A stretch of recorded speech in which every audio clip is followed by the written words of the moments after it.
What is up, beautiful people of the world? Mikey McNuggets, Earl the Pearl, Anthony Cantaspelli, hanging out tonight on Behind the Glass, the 4th edition of our producers podcast, live cast, streamcast, whatever you want to call it. Earl, let's start with you, man. I know you got to work in a little bit over at the radio station, but appreciate you carving out at least 45 minutes with us tonight. Been a good day? Productive. Very productive. That's the only thing that matters, the productive. So yeah, it's been cool. Anthony? Yeah, no, solid day. Got to fill in the producer chair and get to do it for the next 2 days. I'm excited. So we'll get into our stuff in a sec. We'll give everybody a minute to hop in here. We got some breaking Guardians news, a potential trade with Amed Rosario heading to LA, which we'll break down here in a sec. There's no real details, but we will start with that. We're going to talk a little Browns, but I want to give everybody a chance to trickle in here before we get started. When we played the UCSS Investigates package today. Yes. Did you get the reaction from Tyvis that I think we were expecting? Was it as expected from how Tyvis took that? Yeah, and after what he said to me after the show when I was laughing at him, I legally cannot say on air. So it was about what we expected. Yeah, Tyvis wasn't too happy with that production. I told him that the package was coming today, and I didn't tell him anything. I just said it's going to be a good one, and he knew. I mean, he knew what his performance was, so he was like, "Uh-oh." Yeah, we talked after, and I was like, "Listen, man, I either could have made it 30 seconds and just show him the 2 plays, or we could have had some fun with it." And he was like, "I'm disappointed in myself." So he at least knew, and I think there's a redemption tour next year. Eddie, what's up? Lawrence, what's up? Judge Jay will come back. Do not worry. It's just waiting on the right time and place. But excuse me. Let's get into the breaking news we got, guys. This happened literally as we were launching the stream here. Oh. But there are rumors. Mike, it's confirmed by Jason. So in the group chat, Jason just said it's confirmed. Officially confirmed. Yeah, so that is already an out-of-date lower third. Well, if Jeff Passan, we don't know who they're being tweeted. He's being traded for. But if Jeff Passan tweets it, it's true. Jeff Passan did tweet it. I'll read you the tweet exactly, which Jason has now confirmed. The Dodgers are working toward a trade in which they would acquire shortstop Amed Rosario from the Cleveland Guardians. Sources confirmed Dodgers in agreement with Rosario. Pending review of medicals first. Ken Rosenthal confirmed it. It is officially official. No word yet on the return for Amed Rosario. But, guys, the deadline's coming up around the corner. They had a logjam in the middle infield positions. Rosario seemed to be the most likely to be traded. Are you surprised that he was the one of all the guys that ended up being shipped out first? Not at all. I mean, we've been talking about it seems like since the middle part of the season or the greater half of the season that Amed Rosario eventually would be moved, that he would not be getting a new contract. I thought, honestly, he played pretty well over the last couple months, and he did enough to, improve his trade value. So for me, not surprised that he's the one that's traded. It's just interesting to see what kind of package the Guardians got back for him, for real. Yeah, no, I don't think this comes to a shock to any of us that he was the one to go after they signed Giménez to that contract at the end of last year. I don't know what you do with your outfielder still, so it makes sense that he's the first to go before the deadline. Yeah, and it's curious to see what they'll get back. My guess, and I haven't seen anything out there. Keep an eye out, guys, to see if you could find the actual return for the trade. It's going to be a minor leaguer or two. I can't imagine the Dodgers, who are in the midst of a playoff hunt, would give up a major league bat for Rosario. They're acquiring a guy up the middle there with Amed. They're playing a couple of young guys at shortstop who hadn't panned out as they had planned before the season began. So for them, it makes sense. And the Dodgers farm system's deep, which means I don't think the Guardians are going to get back a top-tier A-level prospect.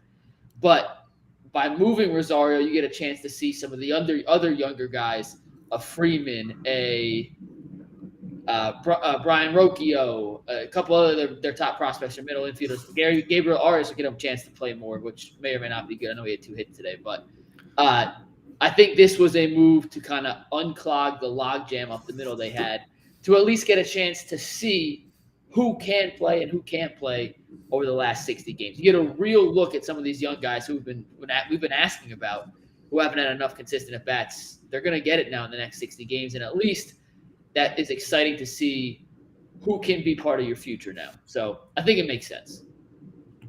Yeah, I know we're still kind of in the hunt for first place, but at this point, I think it is kind of a see what you got.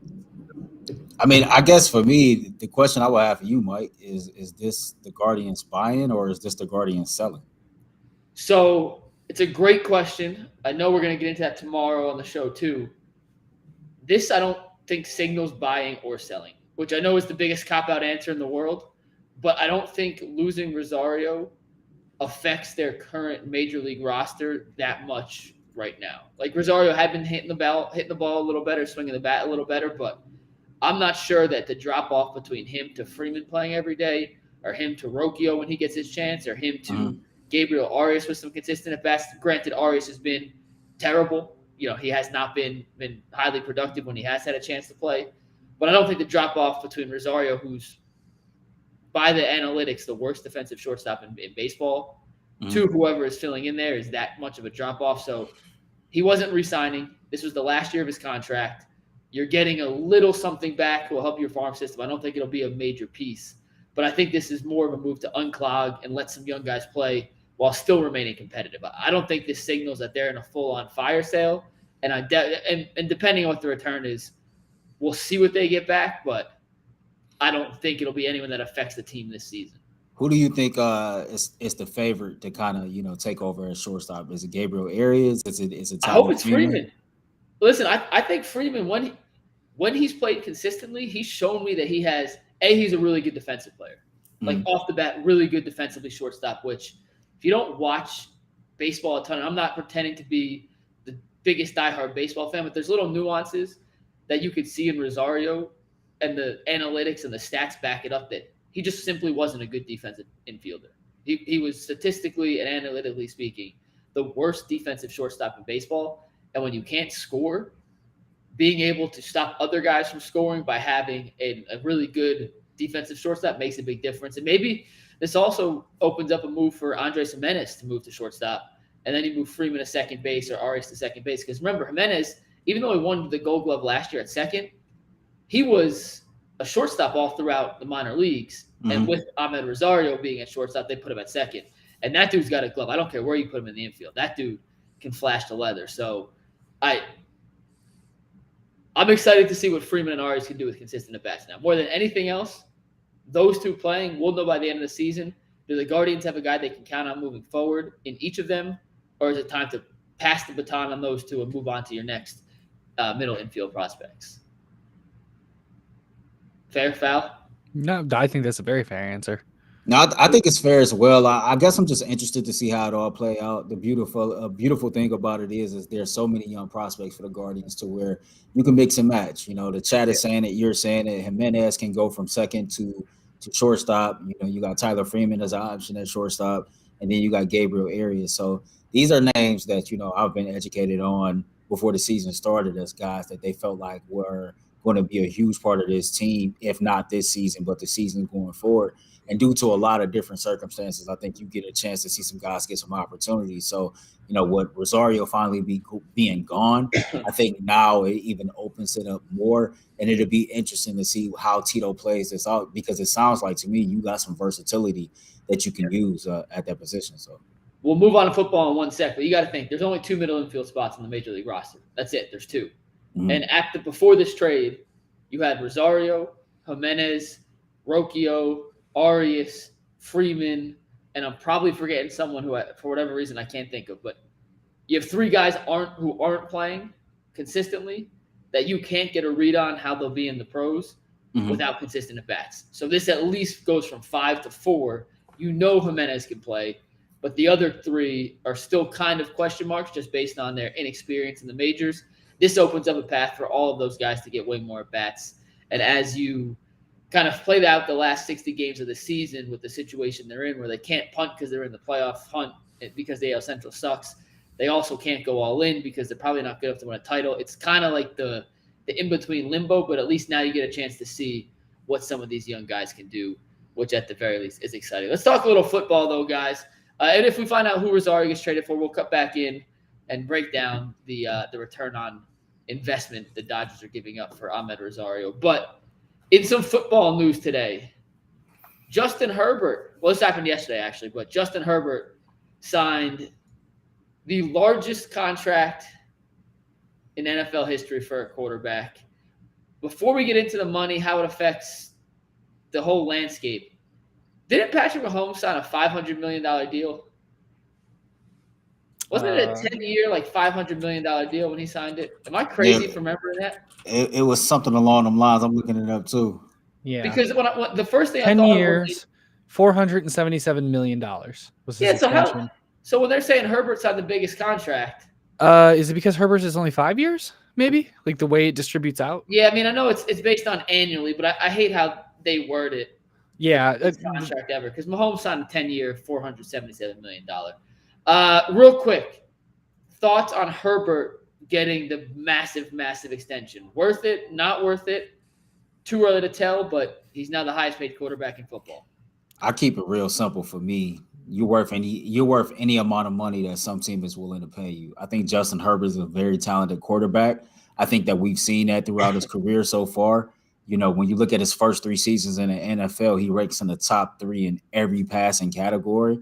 Now, of course, he's missing the division title, the playoff wins, et cetera, and stuff like that. So there's going to always be things that you can point to with any player that receives a contract like that to say, okay, this is why he don't deserve it per se. But I definitely think he's earned it. I think the Chargers did a great job of getting that done now when you see how these quarterback contracts is trending. You know, it's not so much the guaranteed money these days, but it's the annual amount of money. And so to me, I felt like they got out in front of it. I'm about any man or woman, no matter what the profession is, going out and getting a bag. So salute to Justin Herbert. He went and got the bag. I have no problem with it at all. Yeah, I'm happy for him. I hope that they're still able to acquire pieces to help him, because I know that team needs some stuff to get him over the hump and get that whole team over the hump. But if they're willing to pay the kid, I think he's got what it takes. I really enjoyed watching the Chargers play this year, and I really enjoy watching Justin Herbert play. And like Earl said, you can't knock someone for getting paid. The only knock on Herbert is, as Earl alluded to, he doesn't have the playoff success yet. But he's also entering his 4th year in the NFL. He also plays in the same division as Patrick Mahomes. And to hold that against him this early in his career, when I think a bigger factor in their playoff disappointments have been coaching as opposed to the offense not performing, I can't hold that against Herbert. He deserves to be one of the highest paid quarterbacks. I don't think anyone deserves to be paid more than Patrick Mahomes, but that's, neither here nor there. I'm all for dudes getting his money. What's interesting to me, Earl, we've now seen, since Deshaun Watson signed his contract last summer, 6 quarterbacks get contracts that are quote unquote bigger than Deshaun's. Right. Deshaun's now the 7th highest paid quarterback in football. However, when it comes to guaranteed money, Deshaun's still the first. Deshaun is still the only quarterback with a fully guaranteed contract. And if you guys remember, he signed the 5-year, $230 million contract with the Browns that was fully guaranteed. Herbert's deal, more overall money, bigger total, but less guaranteed. He got $218 million guaranteed. So it's creeping up close to that Deshaun Watson number, but no quarterback has surpassed Deshaun Watson. I know you put out a tweet this morning, Earl, about how you're starting to realize that Watson's contract may be the anomaly in all of this. Yeah. Elaborate on that a little, because I totally agree with you in a good way. So I just thought, when I seen that, I remember, the day that Deshaun Watson signed that deal, and I thought to myself, okay, he's the first one that's about to change how quarterbacks get paid forever. And to me, I thought that we were going to be trending in a direction that no quarterback that was coming up on a new deal would accept anything less than a fully guaranteed deal. And, whoever at that time that was coming up could have argued whatever they wanted in favor of them versus Deshaun Watson getting that type of money. And so to me, I thought that, he had an opportunity to change the narrative of fully guaranteed contracts. I know Kirk Cousins did it before him, but Kirk Cousins never got those type of shorter deals too. Yeah, those are shorter deals. And so when you look at the deals that happened after his, nobody is still touching him when it comes to guaranteed money. But you see the trend changing from, the priority being how much money you get fully guaranteed to the priority is all of a sudden out of nowhere being how much money can you get annually. And so I think that when you look back at it now, it's like I'm convinced, okay, maybe his contract truly was the anomaly in all of this. Here I am thinking that this was going to be a situation to where this is how quarterbacks was going to be paid out going forward. So, it's an interesting situation because, Joe Burrow is up next. And now I'm wondering, will Joe Burrow be the quarterback that, precedes Deshaun Watson and caps him off when it comes to, making the most guaranteed money? And I'll let you hop in here in a sec, but Earl, I think two things you said are absolutely true and need to be kind of highlighted here as we go forward. Deshaun Watson's contract is different. Mm-hmm. He still is the highest paid quarterback in terms of guaranteed money. Mm-hmm. Like Daniel Jones signed a 4-year, $160 million deal. The Giants can get out of that after 2 years for $80 million. The Browns are stuck in a good way, and this is not a negative. I'm just saying they're stuck with Watson for 5 years for $230 regardless because it's fully guaranteed. For anyone who says that was a bad business move, I can't fathom how you could actually believe that was a bad business move. Whether you agree with giving any player that much guaranteed money, whatever, or guaranteeing full contracts, whatever, the Browns needed their guy. And if it took a fully guaranteed contract to get your guy at that position, you go all out anytime. I was trying to think of a good comparison or good analogy. And Anthony, I'm going to tap into your movie theater brain here to confirm. But like Margot Robbie's the hottest actress in the world, right? Not like physically hot, but just like after the Barbie, she's obviously very attractive. But like she is the top box office actress in the world right now, right? Am I crazy for thinking that? Yeah, after last weekend, I think Barbie broke all the records. So, Earl, if me and you are directing a movie, right? Mm-hmm. And we have this role and we think this movie could win every Oscar, whatever the awards are, we think this could be an absolute box office smash. And we think Margot Robbie's perfect for our role.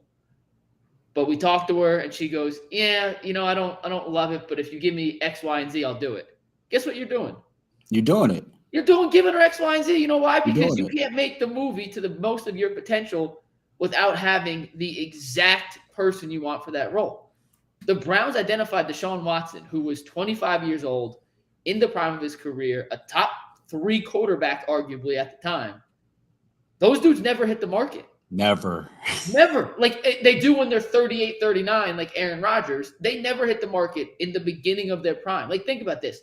Deshaun Watson, if he plays the way he had in Houston, could have 10 years of elite football left. Not like his career, like 10 years of elite football left, and maybe more if he continues on the Aaron Rodgers, Tom Brady path playing into their 40s. If that's what they needed to get Deshaun Watson, screw everybody else. You got your dude. And if you don't have a quarterback, nothing else matters. So for anyone saying it, whatever the bad contract, and I know it looks crazy in hindsight when you see him still being the only with a fully guaranteed deal, screw it. Like, who cares? If that's what you had to do to get him, that's what it took to get him.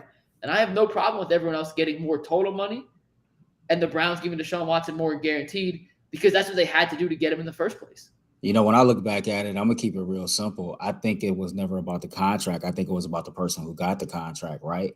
Deshaun Watson's at the time of everything else. Deshaun Watson's image was tarnished. To some, it's still tarnished. To others, it will always be tarnished. And so when you look at him and everything that was surrounding him, to me, that's what put a lot of people and fans and, people who are with strong opinions, that's what put them in their feelings. Not the fact that somebody got $250 million guaranteed, but it was the fact that it was Deshaun Watson who got $250 million guaranteed. And I think that Jimmy and D. Haslam and Andrew Berry did a great job of separating business from emotion. I think that they totally understood the situations that was surrounding Deshaun Watson at that time, but they're running a business and they have to be professionals. And when you look at it from a professional point of view, when you understand the land of the NFL and the land of free agency and how these markets change from year to year, it's almost like you look at A, B, C, D, the Browns was at point A, and they was able to see all the way ahead to D earlier than the other teams were. And so what it looks like now, honestly, is a very team-friendly contract when you consider the new TV deals that's coming, when you consider all the money that's going to be coming into the NFL. The salary cap seems to jump a 10 to 15 million every season anyway. And so I really feel like I think the Haslam family, I think Andrew Berry did a great job of separating emotion from business and understanding that once he was not going to be indicted, that this was strictly business. And they understood the emotional backlash that would come with it. But you got to do what you got to do to go get your guy, especially if you've been a franchise that's been starved of a quarterback with his capability since Bernie Kosar, for goodness sakes. Yeah. So they did what they had to do. They did what they had to do, and I'm pretty sure they would make that move 10 times over. And yeah, I mean, that was going to be my point too. I think the only reason we would have talked about the contract for a week, maybe 2 weeks, if it wasn't for the person that got the contract. Like, yeah, we would have just been like, okay, this is what we're doing now. And I understand why that backlash was there, no matter what side of it you're on. But, you know, I don't think it changed everything the way we thought it would, but it's definitely getting there with this Herbert contract. I mean, they're getting closer. Herbert got, and I'm just to confirm, and I'm looking at the tweets, Herbert got $218 guaranteed. Okay, see, I seen 215 yesterday. So is it 218? I'm looking at right now 12 highest paid quarterbacks in football, 218.7 in guarantees. Okay. Which is funny, or not funny, but you look at the other contracts signed this offseason. Lamar got 185 guaranteed. Mm-hmm. 218 is a lot more than 185. It's a whole lot more. What did Jalen Hurts get guaranteed? 179. So we're seeing these go up and up and up. Now, granted, at least in the Herbert to Lamar, Herbert's a lot younger. Mm-hmm. A lot younger is an exaggeration, but he's younger and has a lot less wear and tear on his body.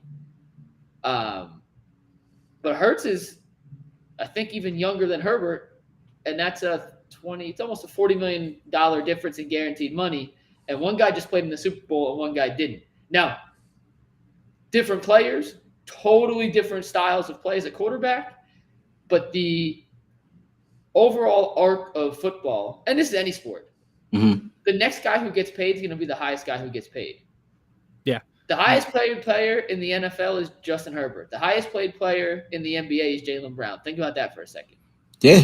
Yeah. And the highest paid player in baseball, I think, is Aaron Judge. And leagues where you think about that. In leagues where you got Patrick Mahomes, LeBron James, and Shohei Ohtani.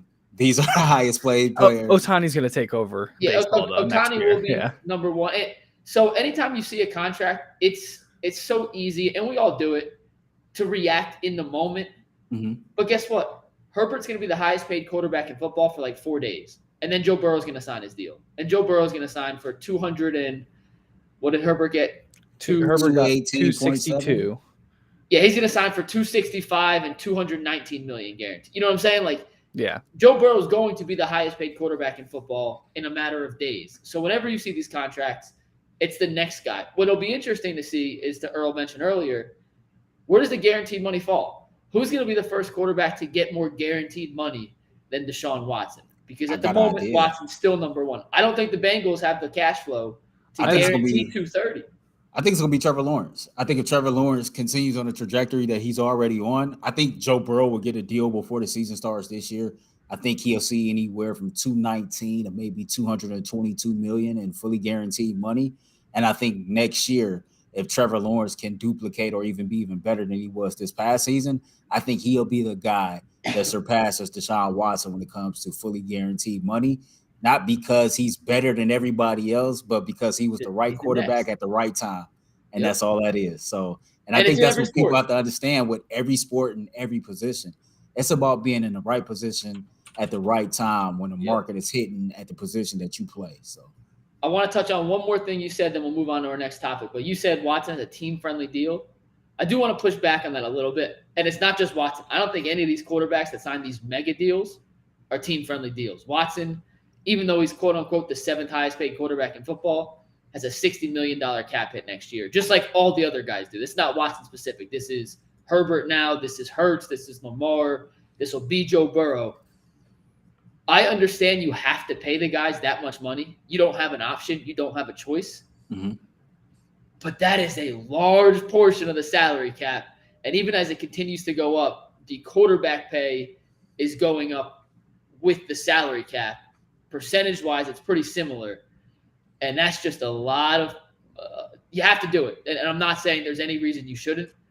I just don't know if it's team-friendly. That's just a lot of freaking money to put into one person on a 53-man roster. Do you guys think Burrow will take the pay cut to keep his receivers? Hell no. I don't think so either. So Hell no. Listen, and Aaron Rodgers just did that. Yeah. Aaron Rodgers is 39 years old.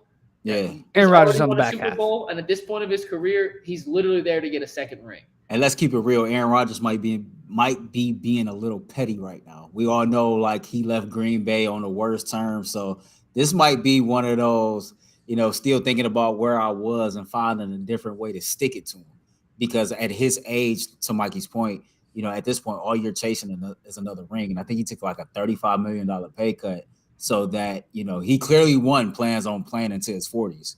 You take a $35 million pay cut, that's you saying, okay, I trust the Jets to build a solid team around me, at least for the next 2 seasons, and maybe we can go out here and win a ring. But there's no way in the world that Joe Burrow is taking a pay cut, and if he do, he's going to piss off a lot of people that's going to come right behind him. So if Joe Burrow takes a pay cut, and now Tom Brady never took a pay cut, but he never maxed out his earning potential till later in his career.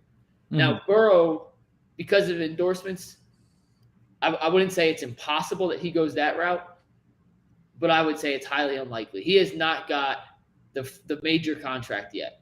He has not got that $200 million deal to set up his kids, his kids' kids, his kids' kids' kids before you can start doing that. And I know the Bengals have a lot of decisions to make with Higgins, Chase. They got a lot of young players who are going to get paid at some point, but I don't think Burrow would do that. So let me ask you a question, Mike. Let me ask you a question. Why we're on that? So I seen a tweet yesterday that I think Mike Brown's net worth, according to Pro Football Focus, is somewhere around $925 million, right? And if you give Joe Burrow $222 million hypothetically in guaranteed money, that's money that has to go in escrow, right? But here's the situation that's tricky. You got Jamar Chase, who probably is going to reset the wide receiver market. And then you're dealing with a guy like T. Higgins, who's a number one wide receiver on any other team. And so now you're talking about almost 350, 400 million going in escrow and guaranteed money, and you're not even worth $1 billion. I don't know how the hell they going to pull that off. Yeah, it's this is where having the math doesn't matter. Pockets is the best advantage a team can have, because he can, and if this comes off as this is like pro Haslam, pro Watson. It really is. You can do that because you have the pockets and the money to do that. Mike Brown can't do that. And you look at across the league, I don't know where the Haslams rank in terms of like the richest owners, but they're up there. They just bought a large majority or a large portion of the Milwaukee Bucks as a side project. What they spent on the Bucks is almost what Mike Brown's worth by himself. Think about it like that. Yeah. I believe the final number was $650. And you said what? Mike Brown was $950? $925. So that's like 65, 70%. Their side project is what the Bengals are working with. That is a franchise that has to operate on the tightest of budgets, and you can't let Joe Burrow walk. So you honestly, if you're the Bengals, you have to be on your hands and knees begging Joe Burrow to take the Tom Brady deal and saying you'll make it all up in endorsements when we win the Super Bowl, if we win the Super Bowl, because that's the only way I think they can keep all 3 of those guys, along with an offensive line you have to pay, along with a defense that has to be competent. I mean, here's the crazy part. So tough. And that's why, real quick, when we talk about the Browns, that's why this year is so important for the Browns. They're not in cap hell yet. They have a lot of difficult cap decisions to make next year. Like, that is why this year, in all, like, big picture, that is why this year is so important for Cleveland. Because a lot of the guys on this roster this year that are major, key, important factors that we love talking about, that fans love watching, they're not going to be able to pay all of them next year. There's not room in the salary cap to pay all of them. So we're going to lose some familiar faces one way or another. And that's why I think this might be their best chance in the Watson contract, at least the current one, to win a chip, because they have guys like Amari Cooper, Wyatt Teller, Zadarius Smith, who's on a 1-year deal, who's going to be a free agent next year, who, if he goes off for a season that we all expect, is going to get paid. Like, you know what I mean? Like, that is why this year is so important for Cleveland. And when I look at both situations, kudos to the Cincinnati Bengals over the last 3 or 4 seasons being able to hit on most of their draft picks. But now you see a situation with their organization to where now it's starting to come home because you were not successful hitting on the draft picks when it came to the offensive line. So you had to invest a lot of free agency dollars into the offensive line. I think DJ Reader is going to get a new deal or has gotten a new deal. But the picks that you hit on simultaneously came within 2 seasons, right? With Luke Wilson and T. Higgins and Jamar Chase and Joe Burrow. So that's a lot of money to have to, shove out at one particular time, and it's one of those catch-22 situations. You want to be able to hit on your draft picks, but when you hit on guys that's that good, now you got to invest all that money back. And it's unfortunate because you didn't hit on important, like in the trenches positions, like defensive line and offensive line. So now you have to put that free agency money in that way. And so when you talk about the Browns, it is very important. This year is very, very important. I think it's very important going forward to make sure that you can hit on those draft picks. Make sure that, you're looking at every avenue possible to make sure that you can budget appropriately, seeing that you're going to have a quarterback that's eating up the majority of your cap for the next 4 seasons. And isn't it crazy that we're talking about someone with $900 million like he's a broke, you know what? Yeah, and my bank account is crying at this conversation. Honestly, I'm just sitting here like, I ordered McDonald's today. I can afford to pay for gas this weekend. Like, it's crazy. It's crazy. All right, let's talk a little running backs real quick. I know we touched on this on the show today, but we figured we would continue the conversation for just a quick second here on Behind the Glass. So we appreciate everyone for tuning in and hanging out with us tonight. We do this for you guys. Hope you enjoy it. Hit that like button, subscribe. We appreciate it. We'll get to some of these viewer comments. We know Amed Rosario was traded. We have not seen any return yet on what they'll be getting back for Rosario. So as soon as we do that, we'll dive in. Earl, I know we're going to come at this conversation from 3 different angles. Mm-hmm. Earl is the Browns homer, for lack of a better word, the diehard Browns fan. Anthony, that's so unfair. Anthony from the Nick Chubb's my favorite player. Yeah. Angle, and then me from the statistical money side of things. So, is Nick Chubb the exception to the running backs probably don't get paid rule? I wish he was, but I still don't think so. I think Jason actually changed my mind on this a lot, where if Chubb has a lights out season, something went wrong with Watson. And Watson is our main point of investment. We've made a lot of improvements to our wide receiver group. I want him here, and I think having him here helps the majority of the team. I cannot see giving him more than like $5 million a year if he when he restructures or when his contract's up. Because your point, Mike, I think is right too. What do the other running backs get with our offensive line that it's a 300-yard difference maybe? And I feel like I'm reiterating a lot of the same points that you guys have made. I wish and I hope that he'll stay, and maybe he'll end up like Eckler and he'll just take the money that we're able to give him and he'll stay here for the rest of his career. But I can't see us paying him an exorbitant amount of money to stay here. For me, I strongly disagree with Jason. I remember hearing Jason saying that earlier today. If Nick Chubb have a lights out season, to me, that does not mean that Deshaun Watson was a disaster. Deshaun Watson can go throw for 30 touchdowns, throw for 3,800 yards, 5 or 6 interceptions, have a QBR that's up there, that's respectable in the top 5. And Nick Chubb can go out there and run for 1,300 yards and 11 touchdowns. So that, to me, doesn't signify that, Deshaun Watson didn't have a lights out season. But I think I go back to a lot of the things I heard Andrew Berry say on Sunday, right? When he talked about the running back market, and he talked about that throughout the NFL, there are different phases to where it shifts based on how the NFL is trending, right? But he also said that he believes he has a superstar, Nick Chubb. 2, that it's not always about what they provide on a football field, but what they provide to the overall organization. And then 3, and he said what people have to remember, and what most GMs have to remember, that at the end of the day, it comes down to the individual player. And when we talk about Nick Chubb and not Nick Chubb playing running back like everybody else, I think that you have to just focus in on who Nick Chubb is what Nick Chubb means to the Cleveland Browns organization, and then ask yourself, how does he compare to running backs before him, now, and then going forward, right? And when you look at Nick Chubb, you see a guy who's the epitome of what you want to represent your organization, both on the field and off the field. You see a guy who I believe is in that rare air of running backs that we have not seen since Adrian Peterson and LaDainian Tomlinson. And because of that, I just have this faith that Andrew Berry is going to look at him as an individual case and not basically grouping him into his position group to make a decision on how he's going to go about Nick Chubb going forward. Now, is he going to get $11 million a year past next season? I don't know. I would say more than likely not. But I personally see the Browns extending Nick Chubb versus next year being his last season in Cleveland. So what do you think? Oh, wait, did we get Rosario news? I'm looking.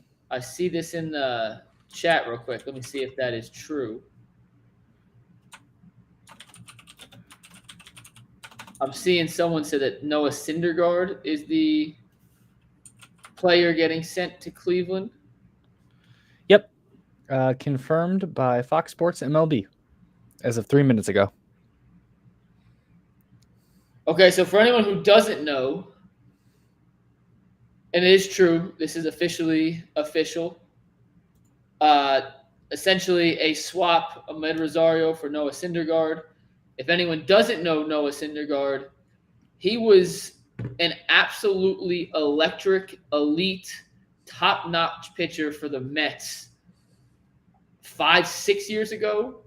Then he had foot and mouth disease, I believe. And then he got Tommy John, and he's bounced around. He has not been particularly good the last couple of years, but he was elite a couple of years ago when he was with the Mets. I'm going to pull up his numbers real quick just to read off. But he's a starting pitcher, a guy with a veteran with some experience, a guy who I'm sure will throw quite often in the rotation because they're down to bare bones. You guys ready for his stats real quick?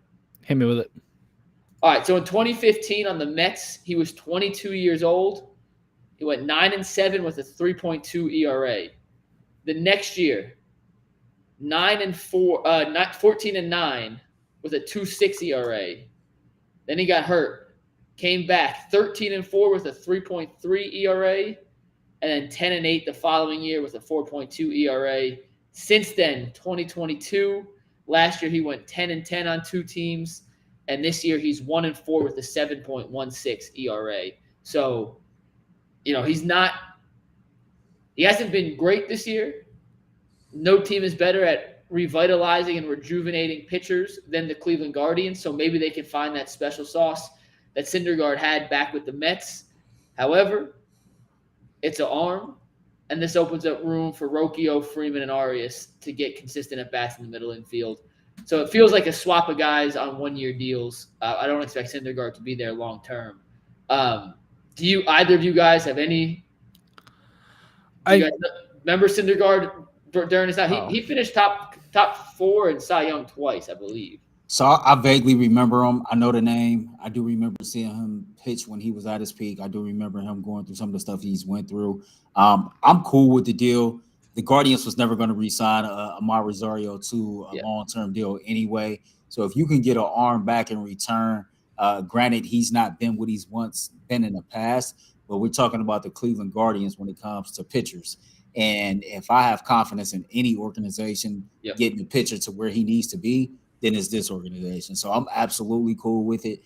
You got Tristan McKenzie on the DL, you got Shane Bieber on the DL, and then you got 3 rookie pitchers who've pitched in the minor leagues and now are starting to rack up innings pitched in the major leagues. So you had to get another arm in here somehow, some way. So it makes sense.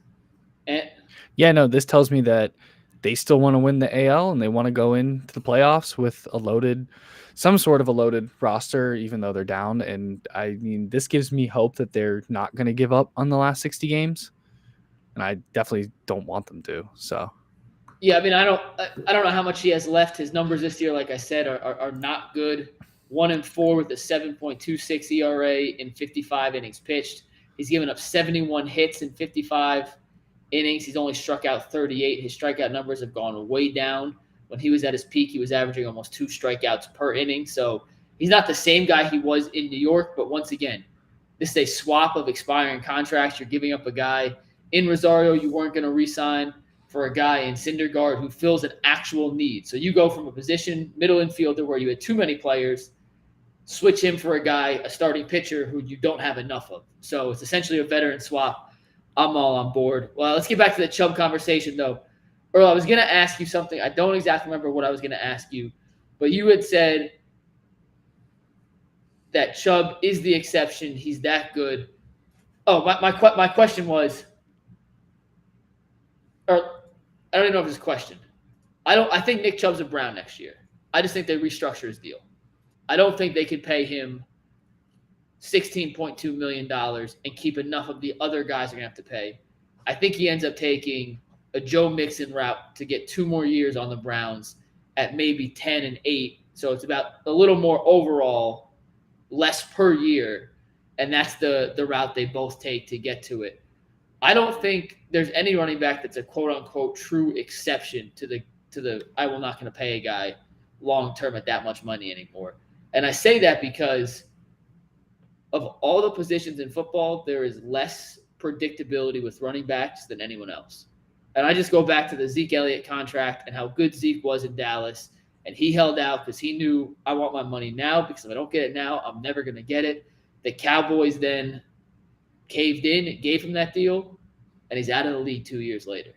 And I know he's a year older than Nick Chubb, but you never know when that wall is going to hit. You don't know when that wall is going to hit. So I hope the Browns can find a way to restructure his deal and then end up keeping him for 2 more years. But that is, I think, the most realistic option for both sides of this one. So a couple things to that, right? I understand the risk, and I understand how quickly a running back can, quote unquote, fall off a cliff, right? But again, I go back to just a lot of the press conference I've heard. And Deshaun Watson talked about, running backs being important, and that when you have a running back like Nick Chubb, it makes his job a whole lot easier. I know the talk is anybody can come run, behind the Browns offensive line in this scheme and have just as much success as Nick Chubb. That's not true. Hold on. Maybe at a lesser value. Nick Chubb's on a level of his own. But what I'm saying is when you hear the franchise quarterback talk about the level of importance of a Nick Chubb and then what he provides and how necessary it is to have him, I do agree with you that he possibly gets restructured, but I think Andrew Berry is going to take care of him. I think with the restructure, he's going to make sure that he gets the years and that he's still probably annually the highest paid running back throughout the NFL, because he should be. Again, it's not just about, to me, what he does on the football field, right? You talk about somebody that embodies everything that you want your organization to represent on and off the field. And when you talk about certain guys being superstars, it's not just about their ability on the field. I know you compared him to Zeke. Zeke is a year older, but I watched Zeke close at Ohio State, and Zeke carried the load a lot, and throughout his career, he carried the load a lot. Nick Chubb has somehow, some way found a way, whether it be injury or just usage, etc. Like, his touches is nowhere near a lot of these guys that we're talking about. So I think that, due to his situation, he got fresh legs. I think due to his situation, he's been able to prolong his career. And I just think overall, man, guys like that, you have to look at as an individual case. You cannot just group them in to the position that they play. I think you'll be doing yourself and that player a disservice, and you'll be doing a disservice to future players who you might want to acquire on your team. Yeah, I mean, there's the whole thing with the Dame Lillard, like trade him to Miami and get goodwill, so other future free agents will be like, yeah, I want to come to Portland. I just don't know when goodwill has ever actually gotten a player to go to a certain franchise. We talked earlier about the Deshaun Watson guaranteed money contract situation, and you thought, and Earl, you said you thought that was going to become the first of many fully guaranteed contracts, and then it hasn't been the case. I just don't see when the trend is going to change where a guy gets another long-term deal. Like Nick Chubb after 2024 will be 29 years old. There's no way they're giving him a long-term deal at that point.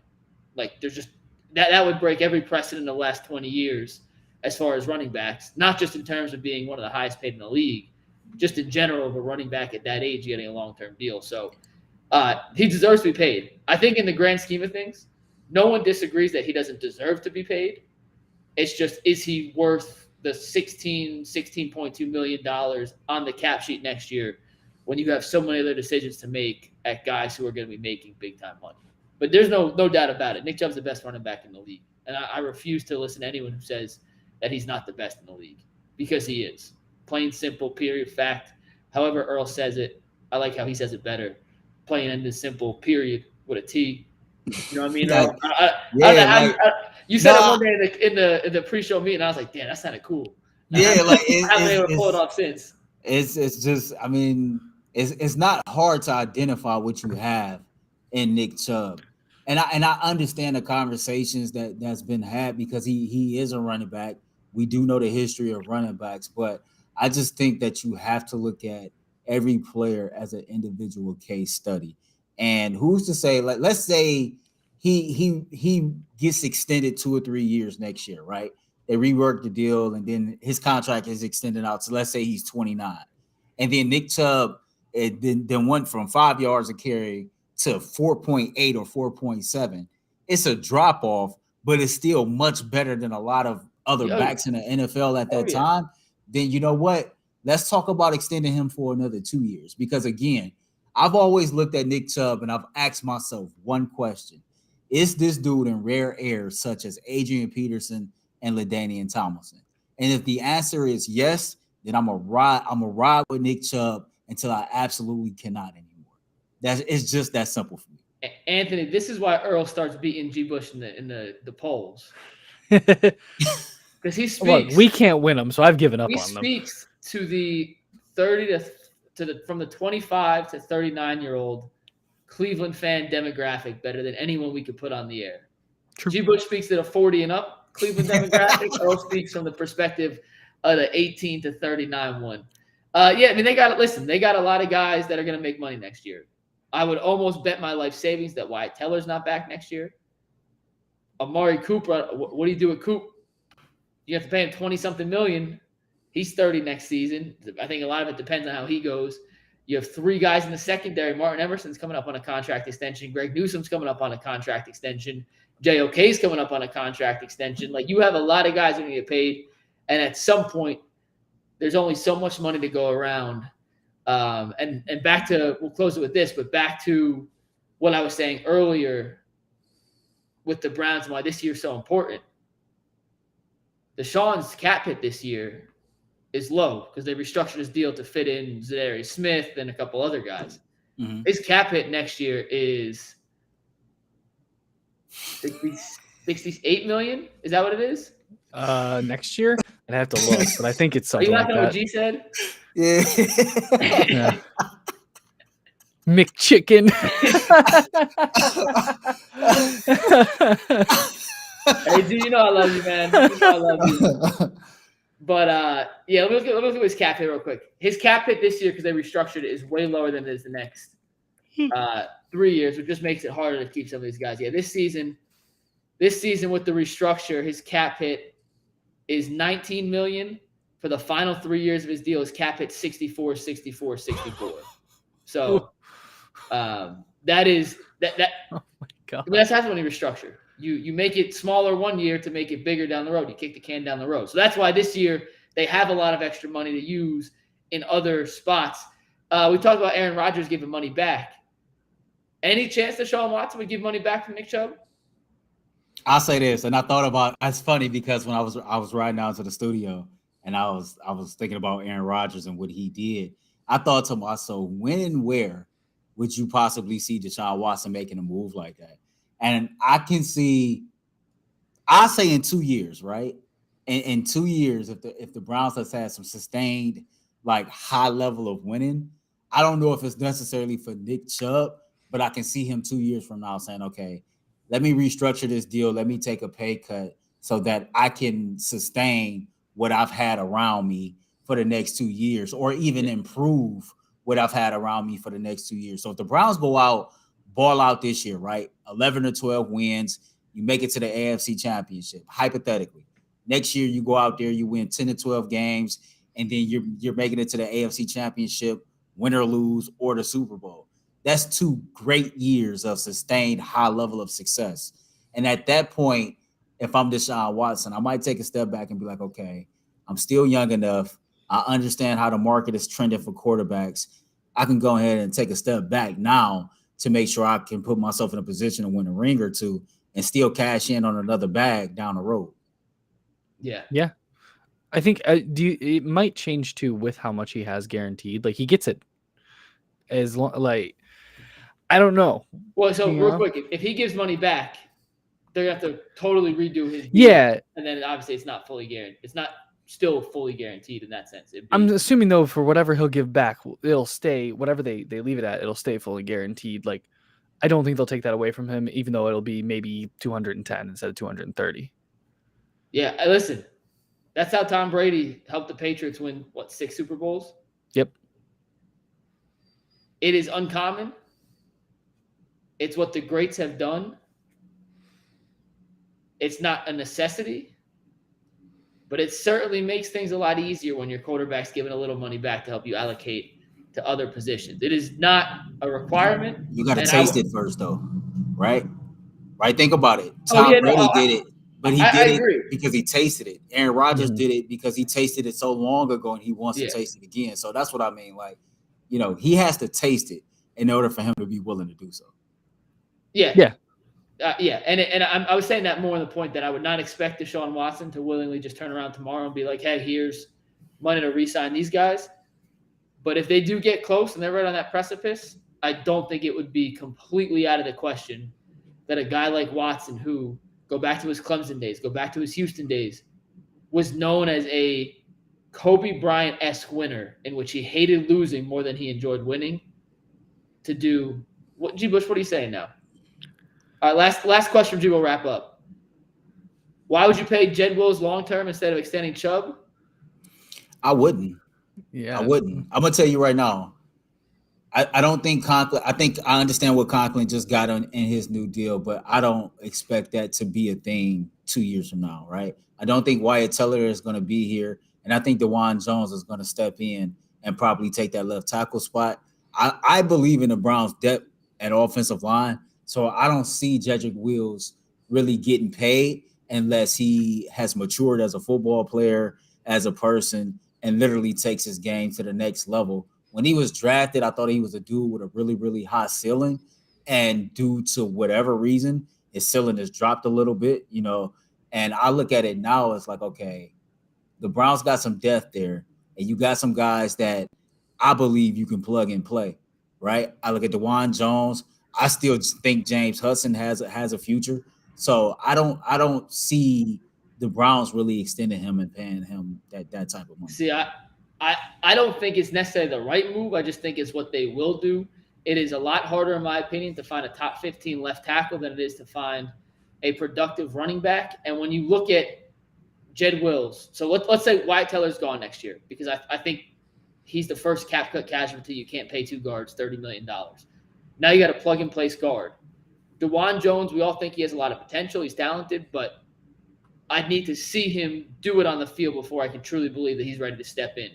If you let Jed Wills go, are you ready to protect your $230 million investment with DeJuan Jones, an unproven second-year guy at that point, and Jack Conklin? Like, would you feel comfortable with that situation? And hell, maybe it's not even Conklin. If he doesn't play well, Conklin could be gone next year too. His money's only really guaranteed for this first year. So I'm going to be honest. Yes, I do. And I'm going to tell you why. I understand that DeJuan Jones dropped in the draft, but it was because people thought he didn't love football. It was not because of character issues. It was not because of lack of ability to play that position. I think that he is a very rare athlete playing left tackle. And I think that once he gets his opportunities, I think that he's going to show the same dominance that he showed at Ohio State. We have to just keep in mind that he dropped in the draft because people just believe that he didn't love football, not because of anything else. And then when I look at, a guy like Hudson, et cetera, These are guys that's getting continued work and development with Bill Callahan. And so I don't believe that Andrew Berry moves on without really trusting that, right? And we all know that Deshaun Watson has a lot of input and a lot of say in what's going on. And if Deshaun Watson is comfortable with it, then hell yeah, you move on. That's the final verdict. The answer is if Deshaun's cool with it, that's the I'm end. cool That's with the it. end. Yeah, if Deshaun's good, it doesn't matter what anyone else thinks. It doesn't. Where do you think Will's ranks right now in terms of like left tackles? We had Ross Tucker on Tuesday. He said about 15, like mid-level. Do you guys agree with that? 17, 20. Somewhere in that. And he said as long as you don't have a guy in the bottom 10, you can survive. We haven't seen DeJuan Jones play yet. This is a total projection. Total projection. What do you think the chances, and I know we'll wrap up in a sec. This is a good conversation. Maybe we can continue this tomorrow because we have G. Bush on the show tomorrow. It's me, Earl, and G, so we can actually get right into it instead of G having a comment. What are the chances that in year one as a starter, DeJuan Jones would be better than Jed Wills?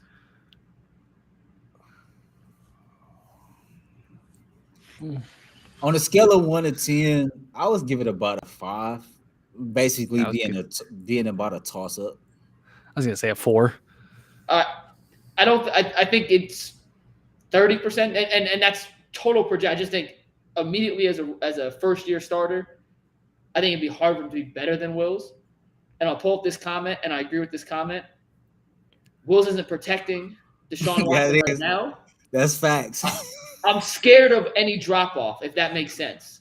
Now, I'm not saying DeJuan Jones can't be better. I love the pick. Like I love the pick. The potential that he has in the 4th round where they got him makes so much sense. But I need to see him play and perform before I'm ready to be like, all right, we can pencil him in as a long-term starter.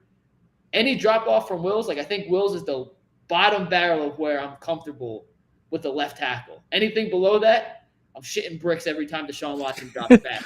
And I'm just not ready to go through that experience because I've watched a lot of football where you don't have an offensive line and your quarterback's running for their life play after play after play. And I can't figure out – I'm just not sure yet if there's an upgrade over Wills or if you try to make a move, are you going to get better than Wills or are you actually taking a step back? You know what this sounds like? Yeah, I'm going to be honest. You know what this sounds like? This sounds like Browns fans when they used to talk about Baker Mayfield, right? I get it. It's been a while since you had a Joe Thomas. And here comes this average left tackle who was drafted in the top 10 of the draft, who has a household name. And you're like, okay, well, yeah, he's not that good. He's not that bad. And, you know, if the Browns move on, they can be worse, right? And it just reminds me of a lot of the conversations that we had with Baker Mayfield. Listen, and this is not to you. This is just the Browns fans. We cannot accept mediocre. And you cannot be afraid to step out there and see what possibly can better your situation, right? Now, everything is trial and error. We know that every GM does not hit on, you know, everything all the time. And so I trust Andrew Berry enough to go out there and be able to do what he has to do. So I don't want Browns fans to fall into this whole category. Well, he's average and, you know, I'm not saying that he has to be like the long-term answer. Well, I guess I am. I'm saying extend him.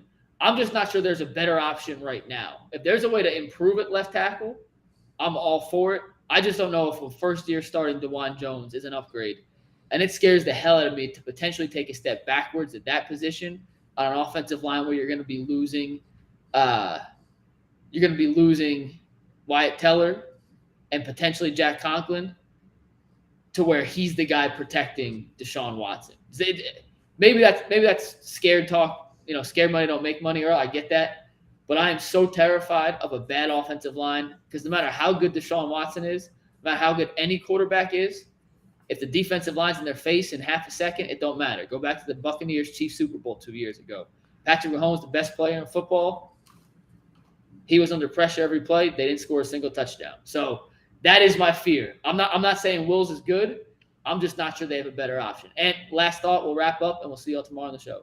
Yeah, I agree with everything you guys have said. Honestly, I'm excited for tomorrow. What do we have for tomorrow, guys? What do we get? What are we teasing? Mike, you have a new segment we're rolling out. Yeah, I think it's going to be a lot of fun. I got a new segment for y'all. G. Bush, you're going to love this segment, I promise you. He hasn't even told us about it, G. So I can't speak too much Listen, about that. behind the glass, when I told him when we hopped on, I got a long night, so I'm trying to get as much work as I can for tomorrow's show. I'm excited about tomorrow's show with me, Mike, and G, because this would be the fans' first look of what will be the Cleveland Browns post-game show panel. So I'm excited to be on the show with these guys, and this will be the first time me and McNuggets is out there together. So I think that'll be dope. So we'll see. Facts. It's gonna be Whatever we do. We'll bring this up tomorrow, G. We'll give you a chance to respond on the show about this tomorrow. Whatever we do, we need to be able to do a poll out there so that I can win another belt. All right, so we're not doing a poll tomorrow. I have all the control tomorrow. Polls. Hey, with you guys watching, the segment tomorrow is called Let's Rank Shit. That's the name of the segment, just so you guys know. All right, for Earl, Anthony, and myself, we'll see y'all tomorrow on the Ultimate Cleveland Sports Show. Appreciate you guys. Over 100 again. Y'all the best. We love you, and we will see y'all tomorrow at 11. Peace. Y'all.